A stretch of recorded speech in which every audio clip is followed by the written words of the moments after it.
I never wore Yeezys at the sky.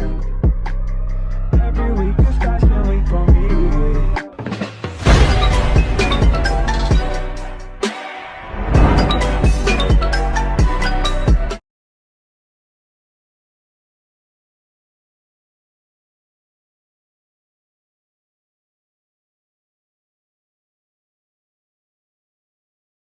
For more than a century, tales have been told of a creature that dwells in the shadows of the mountainous regions of the Dominican Republic.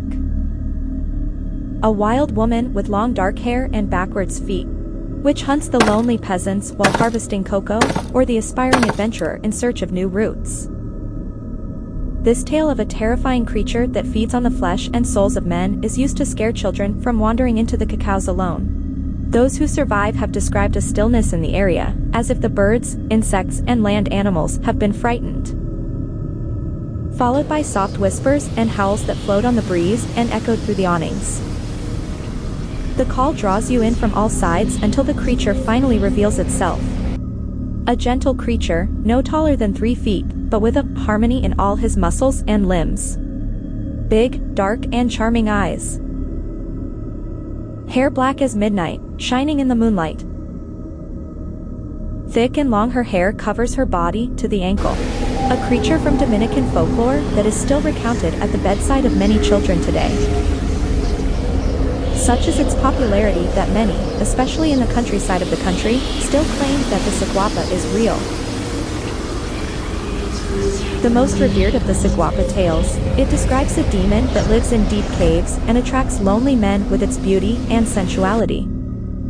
Trapping the victim with a hypnotic gaze, guiding them to his cave where he consumes them to the bone, or traps them forever for his carnal pleasures. But there is also a story that describes a shy creature that quickly disappears if they feel people. A lonely girl who sleeps in the treetops and feeds on fruits, birds, fish, and other small animals. A creature said to be the descendant of a race of little people who lived within these mountains long before the first Indians crossed into the West Indies. A couple went down to the river to get water and were surprised by a Ciguapo. 3 days after the meeting, the young woman who had seen the Ciguapa dies. On their way to Puerto Plata in 1860, takes the Palo Quemado road and comes across a farmer who warns him of a dangerous being that kills without touching you. Taken aback by such a warning. Some time ago, Jacinto traveled the land as an orphan until he met a man named Andres who owned farmland between a mountain and a river. Jacinto offered to work for him as long as he provided a place to stay, and Andres gladly accepted. When introduced to Andres' family, one of his daughters, Marcelina, instantly felt a connection with Jacinto. The two were inseparable and spent every waking moment together for the next 3 months.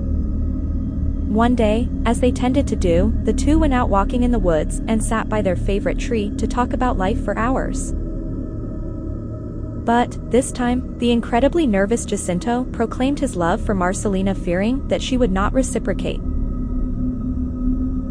Marcelina, of course, responded by telling him she loved him as well, and the young couple began discussing their future while they sat by their tree. As Jacinto spoke of their love, a wave of fear came over Marcelina. She couldn't explain what was causing it, but Jacinto proclaimed that he would protect her from any dangers.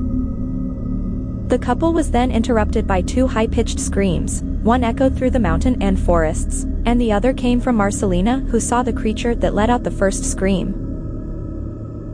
Marcelina yelled out, "Oh my God! La Ciguapa," and fainted. Jacinto lifted her up and rushed her back to her father's cabin. Marcelina alternated between deep sleep, delirium, uncontrollable crying, and seizures. In one rare moment of lucidity, Marcelina looked up at Jacinto and said, "We were going to be happy." 3 days later, Jacinto buried Marcelina under their favorite tree. Jacinto describes the Ciguapa as a species that existed long before the island was discovered and has the height of a dwarf.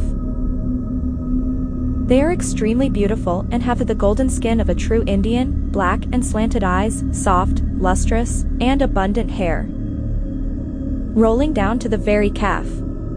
Due to their beauty, any who see the Ciguapa are mesmerized.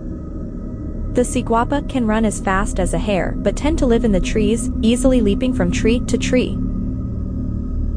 As they cannot speak except for howling, the Ciguapa are extremely shy yet desire love. The Ciguapa can run as fast as a hare but tend to live in the trees, easily leaping from tree to tree. As they cannot speak except for howling, the Ciguapa are extremely shy yet desire love. It's this desire for love that causes it to become extremely jealous if it sees a couple in love, but the Ciguapa won't attack. Ciguapa today, such as being a savage hunter, being demonic, purposely luring men to death, drinking blood, replicating animals' sounds, only coming out on the eve of a full moon.